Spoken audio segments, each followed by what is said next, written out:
오늘 우리에게 주시는 하나님의 말씀 역대상 27장 1절, 16절 그리고 쭉 건너뛰어서 31절부터 34절입니다.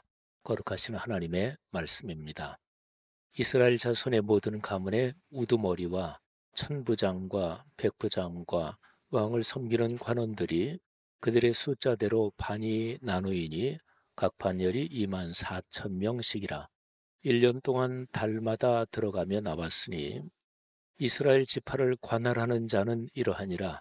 르우벤 사람의 지도자는 시그리의 아들 엘리에셀이요 시몬 사람의 지도자는 마아가의 아들 스바랴요. 다윗 왕의 재산을 맡은 자들이 이러하였더라. 다윗의 숙부 요나단은 지혜가 있어서 모사가 되며 서기관도 되었고, 학모니의 아들 여히엘은 왕자들의 수종자가 되었고, 아히도벨은 왕의 모사가 되었고, 아렉 사람 후세는 왕의 벗이 되었고, 브나야의 아들 여호야다와 아비아달은 아히도벨의 뒤를 이었고, 요압은 왕의 군대 지휘관이 되었더라. 아멘. 5월은 가정의 달이지요. 여러분의 가정에 하나님이 주시는 영육간의 축복이 넉넉하기를 주님의 이름으로 축원합니다. 가정에 좋은 것이 있어야 되지요. 무엇이 가장 좋은 것일까요? 하나님의 말씀입니다. 하나님의 말씀에는 모든 온갖 좋은 축복이 다 들어있는 거잖아요. 그리고 말씀은 예수 그리스도 그분이 말씀 자체이시니까 말씀이 가정에 충만하다는 것은 예수 그리스도 그분이 가정의 중심이 되신다는 것이고 또 거룩한 영이 함께 계시면서 가정에 풍요로움이 넘치는 거지요. 말씀 묵상 5월의 나눔. 그래서 우리 목회자 시무장로님들 특별히 순장님들 쭉 해서 450여 명을 40개 단체 카톡방에 묶어서 5월 5일부터 그리고 5월 31일까지 말씀 묵상 나눔을 하고 있죠. 이유가 바로 그래서입니다. 제가 가만히 생각해 보니까 5월 가정의 달에 우리 성도들의 가정에 어떤 하나님의 복이 임하면 좋을까 생각하다가 이런 복 여러 가지 구체적인 항목들이 있겠지만 이런 모든 것이 다 담긴 말씀이 우리 성도들의 가정에 충만했으면 좋겠다. 그래서 순장님들을 중심으로 목회자 당회원 또 교회학교 교사들까지 한 450여 명이 40개 단체 카톡방에서 말씀 묵상 나눔을 하고 있습니다. 이제 13일 남았습니다. 오늘까지 해서 5월 31일까지 14일 남았네요. 하나님의 은혜가 말씀 묵상 그 5월의 나눔을 통해서 표적으로 역사하시고 또 큰 체험으로 역사하시기를 주님의 이름으로 축복합니다. 그리고 5월 달에 동서훈 8차 훈련이 이제 이미 시작됐고 연구 말씀 묵상은 이제 이번 주 토요일부터 시작이 됩니다. 그래서 동서훈 8차 훈련에 7개 반 단체 카톡방이 있고 그리고 부교육자들 또 모든 목회자들 사모님들도 말씀 묵상을 나누는 훈련을 해야 되겠다. 사모님들끼리 하고 있습니다마는 근데 나를 좀 단체 카톡방에 초대해라. 그래서 5월 말까지만 내가 있다가 나오겠다. 그래서 오늘부터 제가 들어갔습니다. 그래서 사모님들 방에서는 한 이틀 정도 내일부터 말씀 묵상 나눔 교제를 합니다. 사랑하신 여러분, 오늘 스승의 주일인데 스승은 제도적으로 명백하게 선생님 이런 분들이 있죠. 공교육 학교의 선생님, 또 교회학교의 선생님, 이런 제도적인 스승들이 있습니다. 그런데 스승의 범위를 조금 넓히면 어떤 제도적으로 선생님 이렇게 부를 수 있는 사람 말고도 내게 가르침을 주는 사람들이면 사실은 다 내 삶의 스승입니다. 길을 세 사람이 지나가고 있다. 그러면 그 중에 한 사람은 적어도 내가 배울 스승이다. 뭐 이런 말도 있잖아요. 한번 각자가 자신에게 질문을 던져보세요. 나의 스승은 누구입니까? 여러분에게 아, 내가 인생길 걸어오면서 나의 스승 이렇게 진심으로 생각할 수 있는 그런 분들이 누구입니까? 뭐 적어도 몇 사람 정도는 되겠죠. 나의 아버지, 어머니 또는 할아버지, 할머니, 뭐 나의 혈통적인 우리 직계 윗분들이지만 내 인생의 최고의 스승은 내 아버지였다, 내 어머니였다. 그런 분들 굉장히 많으시죠. 여러분, 나와 가까운 사람들, 그 사람들은 사실은 다 나에게 스승 역할을 하고 있는 것입니다. 나랑 가까이 있는 사람들 여러 그 유형이 있겠죠. 그리고 친하고 고마운 정도가 다 다를 것입니다. 그런데 아무튼 내가 인생 살아오는데 부담이 되고 나를 힘겹게 만들고 또 나를 해코지하기 위해서 공격하고 이런 쪽은 다 말고요. 반대쪽. 그러니까 내가 인생 살아오는데 힘이 되고 도움이 되고 그래서 참 고마운 분들이 있지요. 내가 그 사람을 떠올리면 진짜로 잊을 수 없는 신세를 진 그런 선배, 그런 선생님 또는 그런 지인들도 있습니다. 특별히 참 고마운 것은 내 약점까지 알면서 나를 이해하고 감싸주며 그래서 내가 내 인생길을 제대로 걸어가도록 그렇게 나를 편들어 준 그래서 오늘날 내가 여기 있게 해준 그런 사람들이 참 진짜로 고맙지요. 여러분들에게는 그런 사람이 누구입니까? 여러분, 어떤 한 사람이 인생의 거의 마지막 부분에서 내 인생에 내게 아주 힘이 된 사람들이 이런 사람들이었다. 이렇게 정리를 한다면 그게 이제 어떤 명단들이 나올까요? 여러분들이 뭐 만일에 인생의 거의 마무리하는 단계에서 한 번은 따져보자. 내가 걸어온 인생에서 내게 진짜로 힘이 됐던 사람들, 친구라고 해도 좋고, 스승이라고 해도 좋고, 그리고 뭐 어떻게 표현해도 좋고, 그런 사람들이 누구인가 하고서 명단을 쭉 적어본다면, 그러면 어떤 사람 명단이 거기에 기록이 될까요? 다윗은요, 인생의 마지막이 참 아름다운 사람이었습니다. 시작도 아름다웠어요. 중간에 범죄하기도 했지만 다윗은 곧 회개하고 하나님께 돌이킨 사람이죠. 성경에 나오는 사람들 중에서 다윗만큼 삶이 그렇게 아름다웠던 사람이 그렇게 몇 명 되지 않습니다.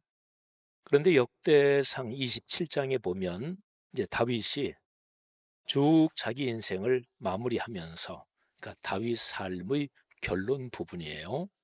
또 다윗은 왕이었으니까 왕으로 나라를 통치하면서 거의 마지막 부분 자기 삶과 왕으로서 모든 살아온 삶의 결론 부분이 바로 27장이에요.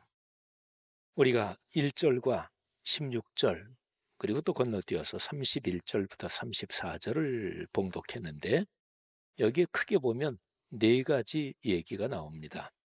첫 번째로 1절부터 15절에는 다윗이 국가를 통치하는 중에 한 달에 한 덩어리씩, 그러니까 한 그룹씩에서 매달 그 국가를 섬기는 그런 또 특별히 예루살렘을 중심으로 그 반별로 1년이니까 12반이죠.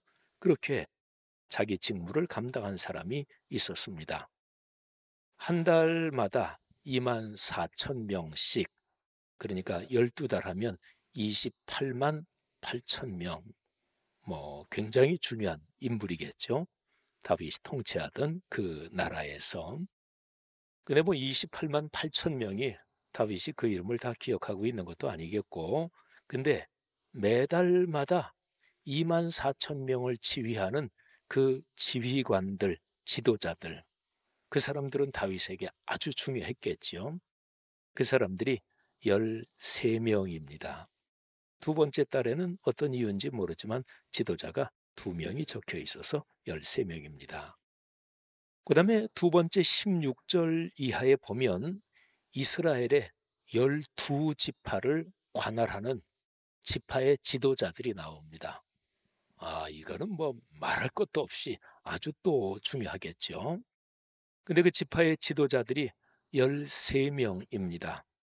거기에 자세하게 읽어보면 어떤 이유인지는 뭐 잘 확인이 안 되는데 갓 지파, 아셀 지파는 안 나와요. 대신 레위 지파의 지도자가 나오고 아론 자손의 지도자가 나오고 또 므낫세 지파는 요단강을 중심으로 해서 동편과 서편 양쪽의 지도자 한 명씩이 나옵니다.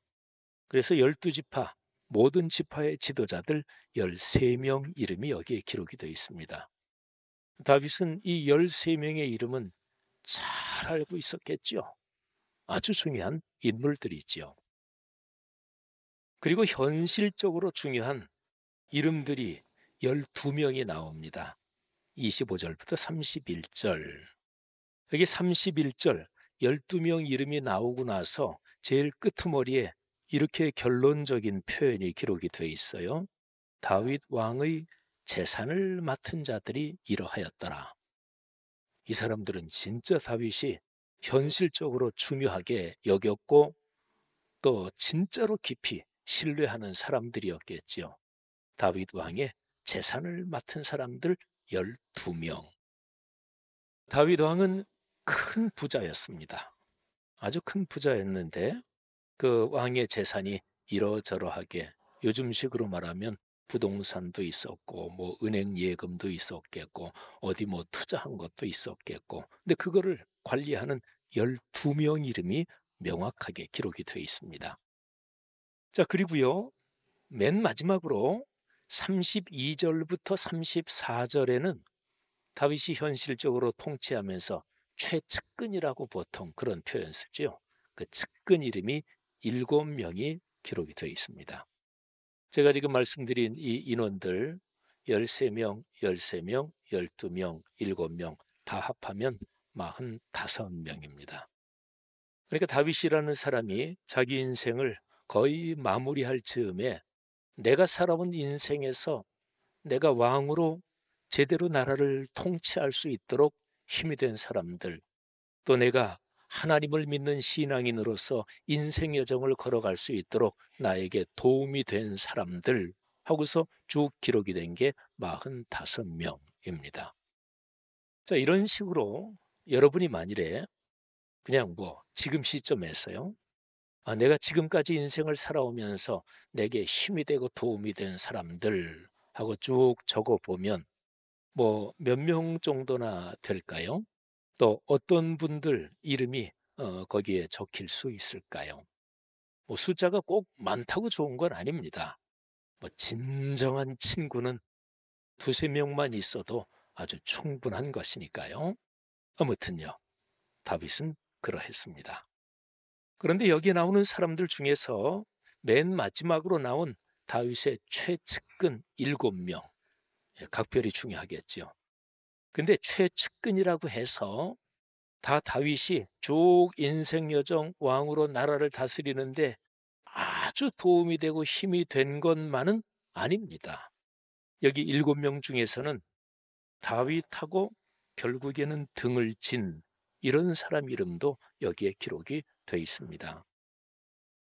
예를 든다면 아히도벨이라는 사람이 나와요. 아히도벨, 이 사람은 왕의 모사가 되었고, 그러니까 왕의 어떤 참모지요. 왕의 조언을 주는 아주 굉장히 지혜로운 전략 계획을 짜는 사람이죠. 아히도벨. 근데 아히도벨은 다윗의 모사, 그러니까 왕이었던 다윗을 최측근에서 섬기는데 다윗의 아들 압살롬이 반란을 일으킬 때 그쪽에 가담합니다. 그리고 반란이 실패하면서 자살합니다. 그러니까 최측근에서 섬기는 사람이죠. 그런데 결국 다른 길로 간 사람입니다. 그다음에 아히도벨, 이 사람의 뒤를 이어서 또 모사 역할을 한 최측근 참모가 있었어요. 여호야다, 아비아달. 그런데 이제 이 아비아달, 이 사람이 다윗하고 또 이렇게 저렇게 반전의 사건을 경험하면서 관계가 있는 사람이에요. 아비아달은 다윗이 사울에게 쫓겨 도망칠 때, 그때도 제사장이었거든요. 그때 다윗에게 도움을 줬습니다.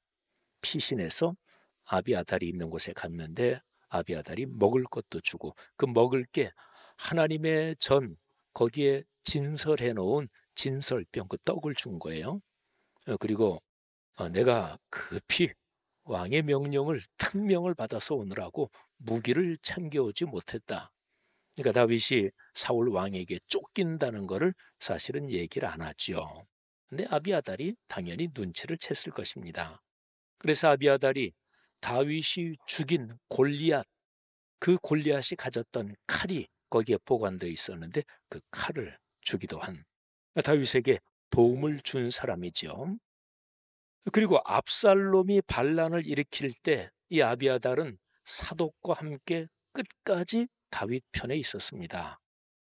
그런데 이제 그 다음에 아도니아라는 아들이 또 반란을 일으켜요. 근데 그거는 계획 단계에서 실패하죠. 근데 아도니아의 반란 때 이 아비아달은 아도니아 편에 섭니다. 바로 처벌받진 않아요. 근데 나중에 솔로몬이 왕이 되고 나서 아비아달한테, 너는 내 아버지 이 나라의 통치자의 반대편에 서고 너 고향으로 가라. 그러니까 제사장직에서 쫓아내서 고향으로 낙향을 하지요. 자, 아무튼 최측근이라고 다 다윗을 적극적으로 끝까지 지지한 건 아니에요. 그건 당연하죠, 그죠? 인간 세상 살림이 다 그렇잖아요. 가장 힘든 반대자는 사실은 최측근 중에 있는 거예요. 뭐 국가든 어떤 회사든 모든 것이 다 그렇습니다.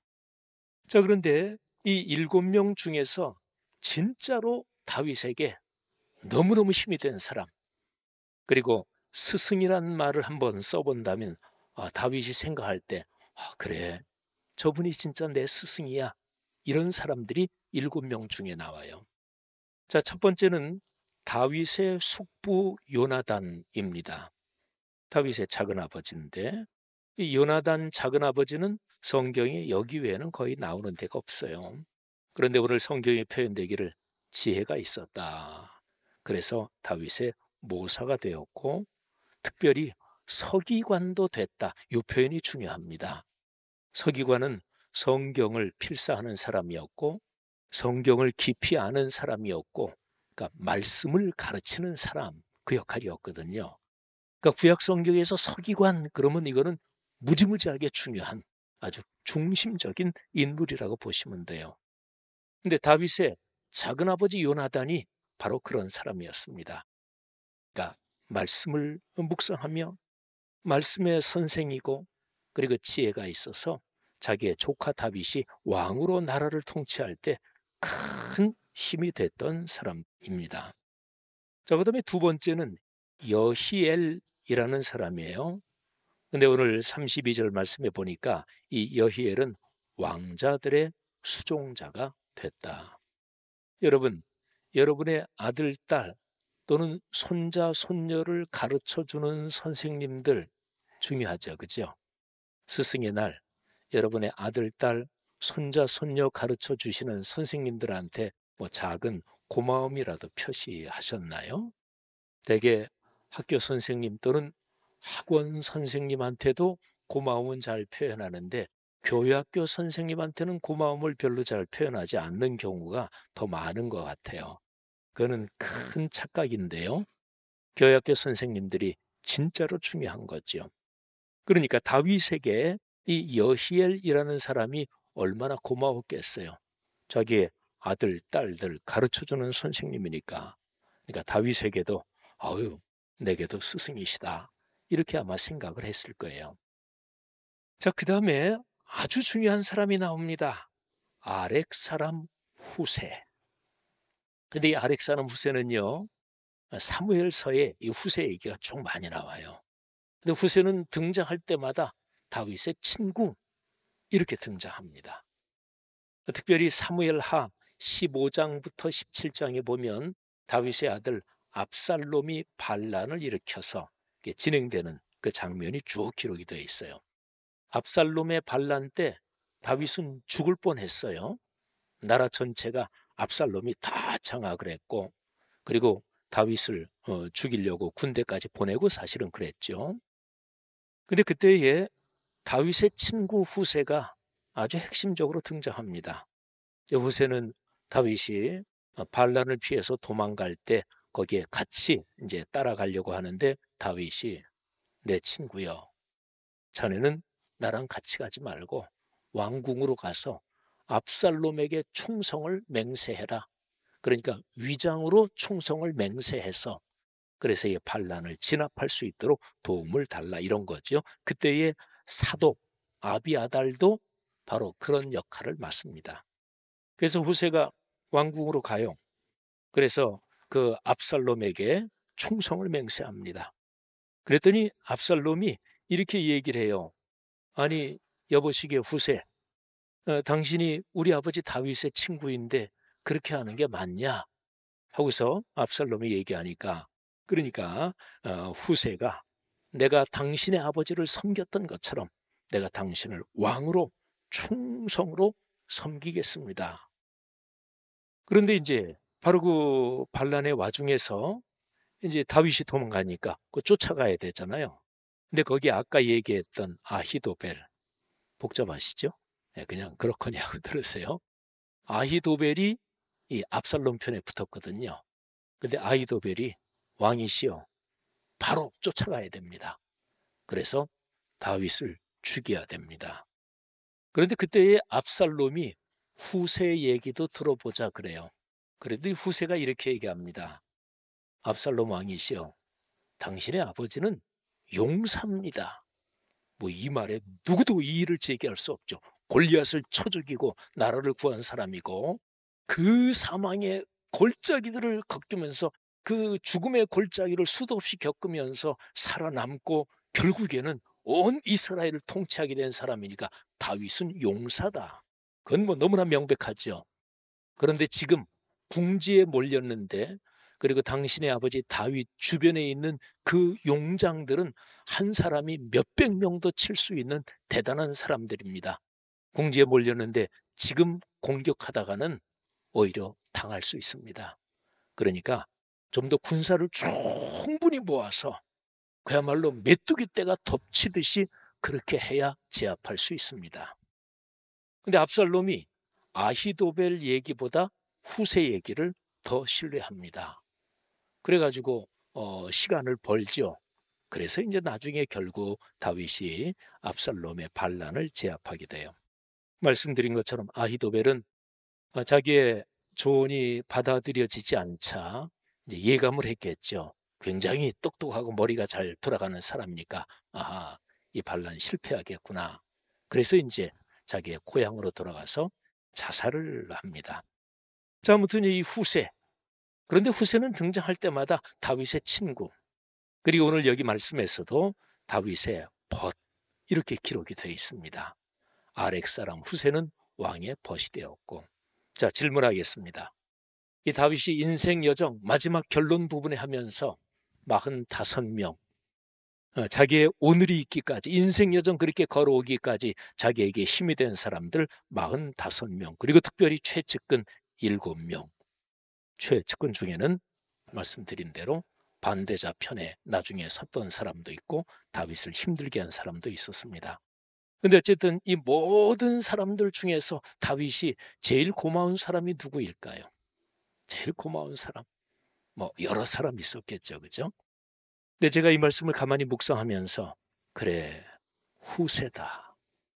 여러분, 우리말에서 친구 할 때 느껴지는 그 감성, 또 친구라는 말이 주는 문화적 뉘앙스가 있잖아요. 세상에서 제일 편한 사람이 누굴까요? 뭐 부부지간 뭐 편할 수도 있겠고, 또는 뭐 어떤 사람 내가 잘 알아, 아유, 나를 후원해 주는 사람이야 편하고 고마울 수도 있겠고. 근데 이건 동서양 다 마찬가지입니다. 세상에서 가장 편한 사람은 친구입니다. 다윗이 힘들고 어려울 때 다윗이 그야말로 다 털어놓고 자기의 모든 얘기를 다 얘기한 사람이 바로 후세였을 것입니다. 다윗이 약점이 있었죠. 후세가 그 약점을 당연히 알았겠죠. 그런데 후세는 다윗의 친구였습니다. 그래서 자기 친구 다윗의 그 모든 약점까지 다 알고 평생 다윗의 길에 동행한 사람이었죠. 사랑하신 여러분, 여러분의 인생에서 동반자, 친구, 스승 어떻게 표현하든지 그런 분들이 누구입니까? 사람을 귀하게 여겨야 합니다. 남는 것은 사람입니다. 마태복음 25장에 보면 마지막에 예수님 앞에서 우리가 걸어온 인생길 최종적으로 결산할 때 그때 예수 그리스도께서 사람만 보신다고 했어요. 내가 인생길을 걸어오면서 너 때문에 힘을 얻고 그리고 인생을 더 용감하게 걸어가게 되고 절망에서 벗어난 너 때문에 도움을 받은 사람이 누구인지 그것만 보신다고 했어요. 사람이 살아가면서 사람, 친구든 스승이든 뭐 얽히게 안 좋게 얽힌 사람이건 뭐 사람들이 수없이 많지만 사람보다 또 중요한 문제들이 있잖아요. 돈 중요하잖아요. 재물 중요하잖아요. 사회적 지위 중요하잖아요. 자기 체면 중요하잖아요. 자기 삶의 모양새가 얼마나 중요해요. 그리고 자기의 삶에서 사회적 직위, 자기의 경력, 이력 중요하잖아요. 근데 예수님이 보시는 관점은 다음과 같습니다. 사람만 본다. 그리고 다른 모든 것, 이력, 경력, 사회적 지위, 돈, 외모, 뭐 다른 사람보다 탁월한 이 모든 것은 다른 사람을 돕고 힘을 주는데 어떻게 사용됐느냐 그렇게 보신다는 거예요. 사람이 중요하죠. 사랑하신 여러분, 이런 모든 관계에서 스승이 중요합니다. 여러분의 스승은 누구입니까? 또 관점을 바꿔서 이렇게 질문을 해보지요. 여러분은 누구에게 스승이십니까? 뭐 스승이라 그래서 대단히 뛰어나게 남을 막 가르치고 이게 아니라 여러분은 누구에게 힘이 되고 있습니까? 하는 거지요. 사랑하신 여러분, 기독교 신앙에서 영원한 근본적인 스승 한 분이 있습니다. 바로 예수 그리스도시지요. 스승은 닮을 대상이잖아요. 그죠? 스승의 밟고 걸어가시는 길을 따라가야 되는 그 존재가 스승이잖아요. 그러니까 성경은 예수 그리스도를 닮으라고 말씀하고 있습니다. 그런 구절 중에서 가장 유명한 구절 에베소서 4장 13절부터 16절 말씀 제가 한번 봉독해 드리겠습니다. 우리가 다 하나님의 아들을 믿는 것과 아는 일에 하나가 되어 온전한 사람을 이루어 그리스도의 장성한 분량이 충만한 데까지 이르리니 이는 우리가 이제부터 어린아이가 되지 아니하며 사람의 속임수와 간사한 유혹에 빠져 온갖 교훈의 풍조에 밀려 요동하지 않게 하려 함이라. 오직 사랑 안에서 참되는 것을 하여 범사에 그에게까지 예수 그리스도를 닮아 그에게까지 자랄지라. 그는 머리니 곧 그리스도라. 그에게서 온 몸이 각 마디를 통하여 도움을 받음으로 연결되고 결합되어 각 지체의 분량대로 역사하여 그 몸을 자라게 하며 교회 공동체를 말하죠. 사랑 안에서 스스로 세우느니라. 아멘. 사랑하신 여러분, 예수 그리스도를 닮으며 인생길을 걸어가는 그 큰 축복이 여러분 우리 모두에게 있기를 주의 이름으로 축원합니다. 설교를 마치면서 제가 지금 읽어드린 에베소서 4장 13절부터 16절을 근자에 나온 성경, 새 한글 성경이라고 있어요. 그 새 한글 성경으로 우리 모두 한번 같이 봉독하겠습니다. 그리하여 마침내는 우리 모두가 하나님의 아들을 믿는 일과 알아가는 일에서 하나가 되어야 합니다. 완전한 사람이 되어야 합니다. 완전히 자라서 그리스도의 가득하심에까지 다다라야 합니다. 우리는 더 이상 철부지 아이여서는 안 됩니다. 온갖 가르침의 파도와 바람에 휩쓸리거나 이리저리 떠밀려 다녀서는 안 됩니다. 사람들의 술수나 속여 헤매게 하려는 계획에 따른 나쁜 꾀에 빠져서는 안 됩니다. 우리는 사랑 안에서 진리를 말하면서 모든 면에서 그분한테까지 자라가야 합니다. 그분은 머리 곧 그리스도이십니다. 그분에게서 온몸이 함께 어우러지고 함께 연결되어 있습니다. 받쳐주는 관절 하나하나를 통해서요. 관절마다 각 부분에서 알맞게 역할을 함에 따라 몸이 자라나게 됩니다. 그리하여 사랑 안에서 몸이 세워지게 됩니다. 아멘. 그리스도를 닮아가는 것, 구체적인 방법 무엇일까요? 말씀 묵상 말고 다른 방법 아시는 분 혹시 계세요? 말씀 묵상은 신앙생활, 교회 사역의 여러 프로그램 중에 하나가 아닙니다. 신앙생활의 심장이고 근원입니다. 이 복이 충만하시기를 주의 이름으로 축원합니다.